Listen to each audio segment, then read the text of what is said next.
آئیے وہ بات میں آپ کی سماعتوں کے حوالے کر دوں۔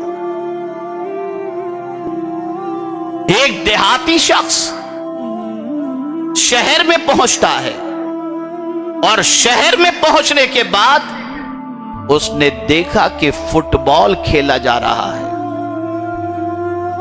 دیہاتی شخص تھا، اپنی سوچ کے مطابق سوچنا شروع کیا کہ ایک بال ہے، ایک گیند ہے، سب اسے لات مار رہے ہیں، ادھر سے بھی لات ادھر سے بھی لات، لات ہی پڑ رہی ہے اس گیند کو، آخر اس بال کا قصور کیا ہے؟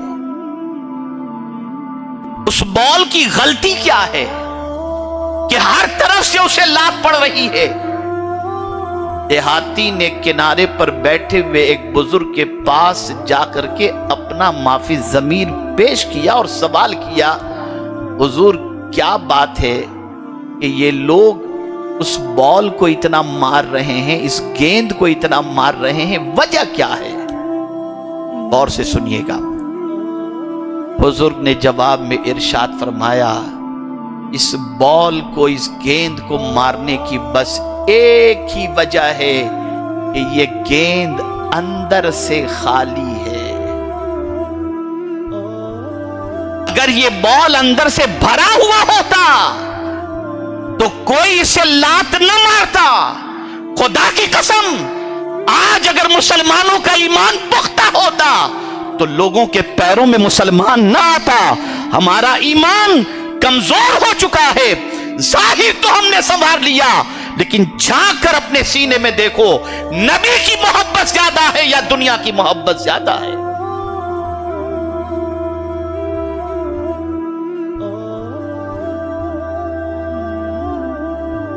اگر حدیث کی روشنی میں عرض کروں تو یہ بات اور اچھی طریقے سے واضح ہو جائے گی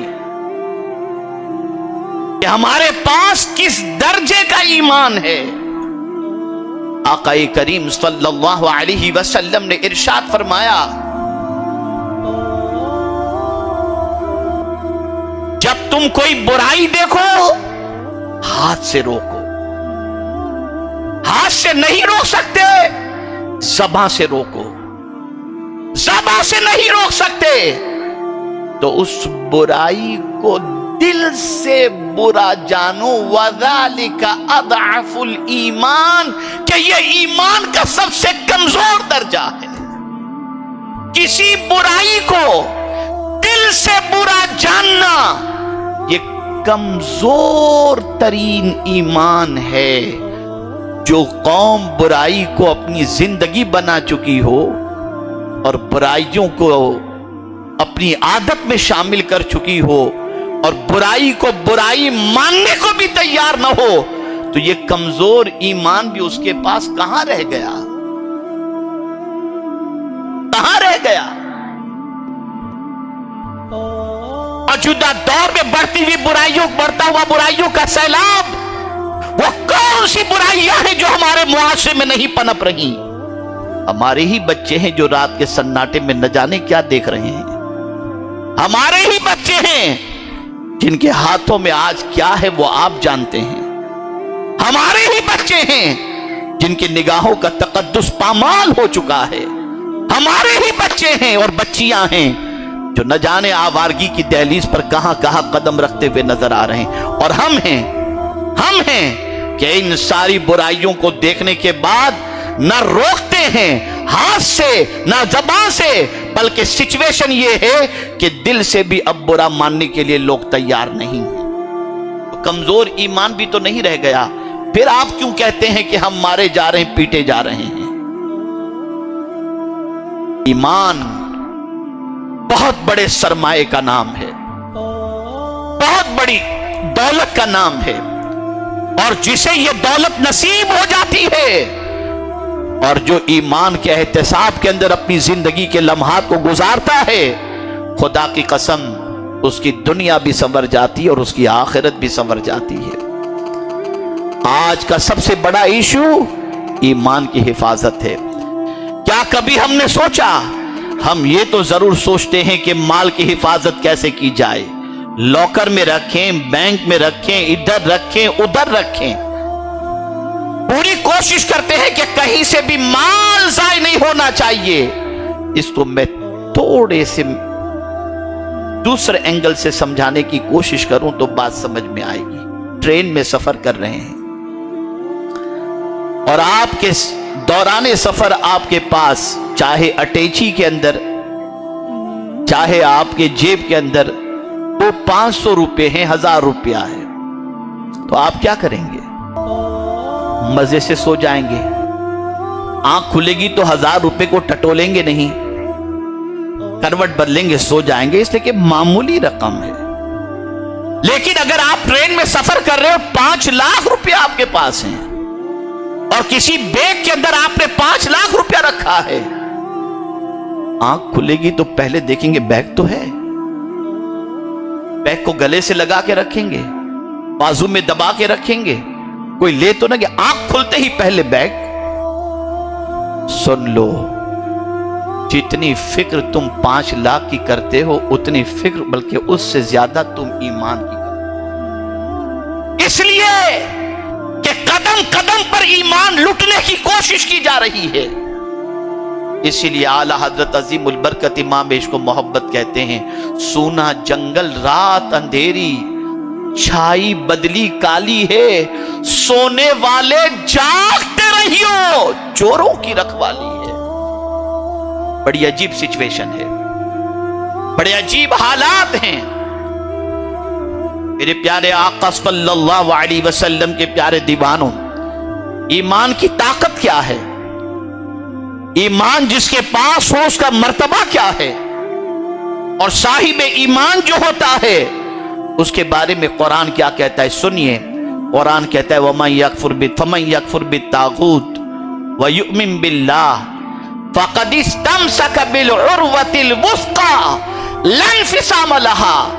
कुरान कहता है जो शैतान को न माने और अल्लाह पर ईमान लाए, उसने बड़ी मोहकम गिरा थामी जिसे कभी खुलना ही नहीं,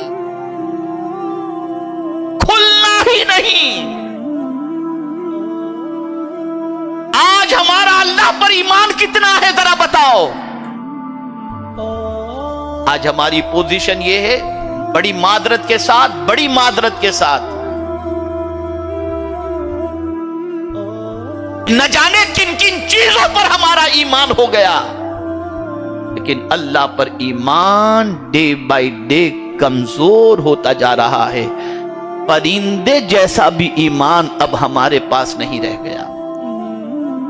अगर आज के मुआशरे के अंदर माल में गबन हो रहा है, तिजारत के अंदर पैसे खाए जा रहे हैं और बहुत सारे तरीके से इंसानों की दौलत को हजम किया जा रहा है, यह सोचकर कि इसके जरिए मैं अपने बच्चे के मुस्तकबिल को ताबना करूंगा, मेरा फ्यूचर ब्राइट करूंगा, तो मैं आपसे पूछना चाहता हूं, आपका तवक्कुल अपने मौला पर इतना भी नहीं रह गया जितना एक चिड़िया को है कि चिड़िया अपना कोई घोंसला ऐसा नहीं बनाती जहां पर कल के बारे में कुछ इंतजाम करके रखती हो, बल्कि चिड़िया की पोजीशन ये होती है, सुबह निकलती है घर से और अल्लाह पर भरोसा करके निकलती है, और रात को जब लौटती है तो चिड़िया शिकमशेर होकर के लौटती है।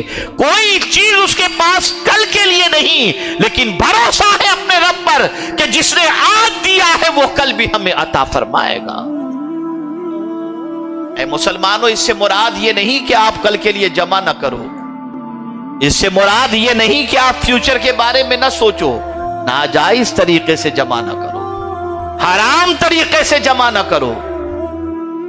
जायज तरीके से अगर आप कुछ भी करते हो तो कोई प्रॉब्लम की बात नहीं है, लेकिन मैं देख रहा हूं मुआशरे के अंदर इस वक्त हराम का सैलाब बढ़ता जा रहा है। मैं देख रहा हूं इस वक्त गबन का सिलसिला बढ़ रहा है, गसब का सिलसिला बढ़ रहा है, नाजायज कारोबार का सिलसिला बढ़ रहा है, और इंसान अपने फ्यूचर को ब्राइट करने के सिलसिले में ये सारे काम करता है। अल्लाह पर कितना ईमान रह गया मुझे बताओ। मुझे यहां पर खुदा की कसम गौसे पाक का जब मैंने ये इरशाद पढ़ा ایک عجیب سی کیفیت طاری ہوئی.